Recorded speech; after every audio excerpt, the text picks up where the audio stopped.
Hello, welcome to New to Vegan. Today I'm going to show you how to make a delicious vegan pesto. It's very simple, easy ingredients. Remember, you can replace it with things you might have in your kitchen. These are the things I have in my kitchen today. So I went to the farmer's market this morning and I bought basil. So take about 2 handfuls of washed basil with most of the stems removed. I like to do it in a layering system. Today I'm using a blender because my food processor is not working.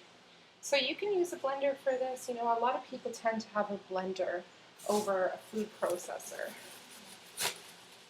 Now I like to layer it leaves, then nuts, then leaves, then nuts, just for a better mixing in the blender. In a food processor you don't have that issue. Now the nuts I have today, I have some lovely pecans. Okay, some whole pecans. I'm just going to throw in a handful of those.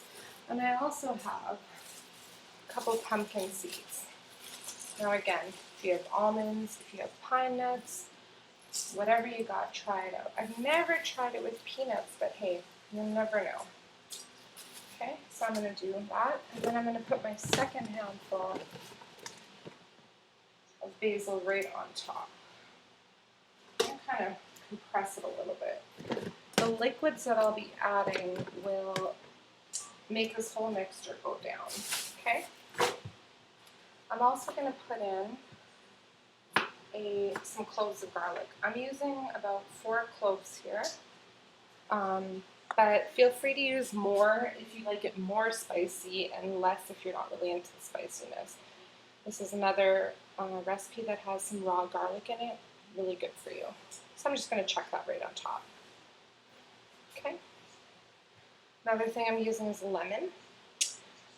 I didn't have lemon when I made pesto last time, so I used raw apple cider vinegar. This is great in a bazillion vegan recipes, so if you don't have this, maybe you should buy it. It's also good for those who are on a raw diet, which if you are, then you probably already know about this product.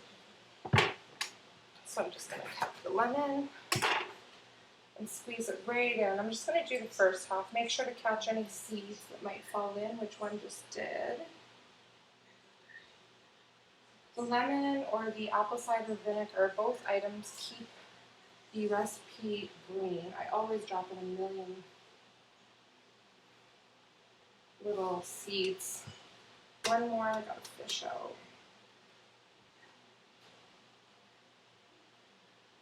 I put in a certain amount of liquid to start, but then I add as I go along. So let's just start with half a lemon for now. Okay, put the chop on, turn my food processor on, and I'm going to start food chopping it.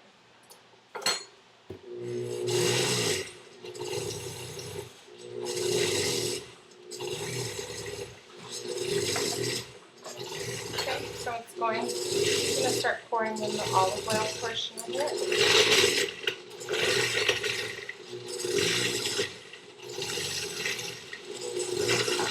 At the end of the pesto video, you'll see the consistency that you're going for.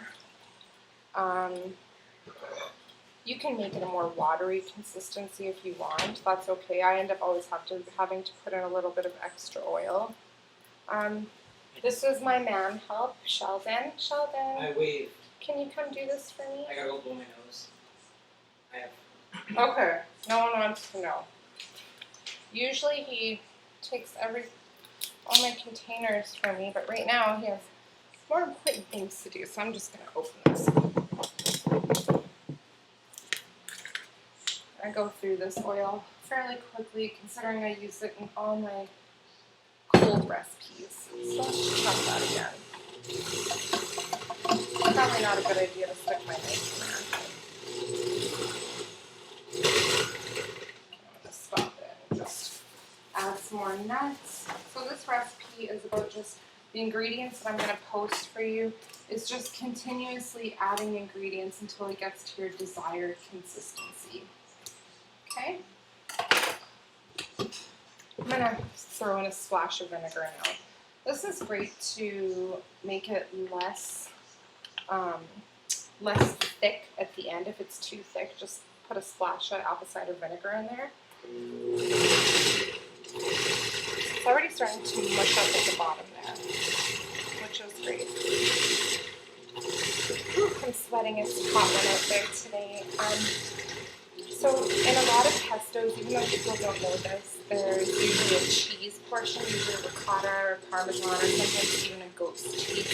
So because this is a vegan recipe, I'm going to put a tablespoon of nutritional yeast in it.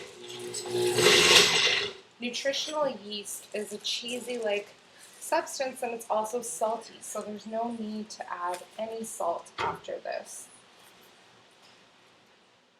Scoop that on top and push it down a little bit.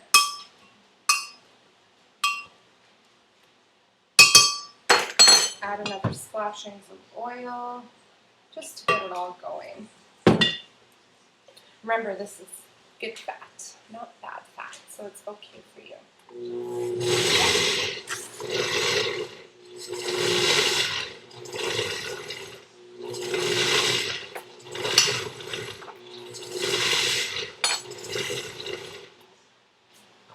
So I'm just gonna let that finish up, and I'm actually gonna make a cheeseless pizza later, which I'll definitely record as well.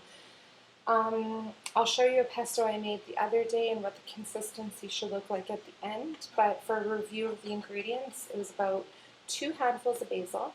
Feel free to also use along with the basil spinach or parsley or whatever kind of herb you have, but use it in addition to the basil because the basil is what gives the pesto its flavor. Then I use probably for this portion about half a cup of olive oil, 2 tablespoons of apple cider vinegar.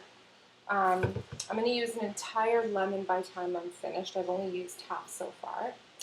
4 loaves of garlic. 4 cloves of garlic and a heaping tablespoon of nutritional yeast. Oh, and a handful of pecans and a handful of pumpkin seeds. So I'm just going to grab the pesto I made the other day.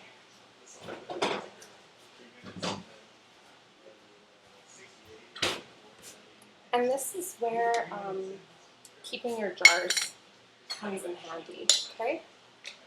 So this is an old honey jar that I have. I don't really eat honey anymore, but this is about the consistency you want. Can you see that? Okay. Mine's on the thick side, so a little bit more oil might have helped too. If you have any questions or comments about this pesto, please feel free to post them and I'll totally address that. Thank you for watching New to Vegan and have a great day.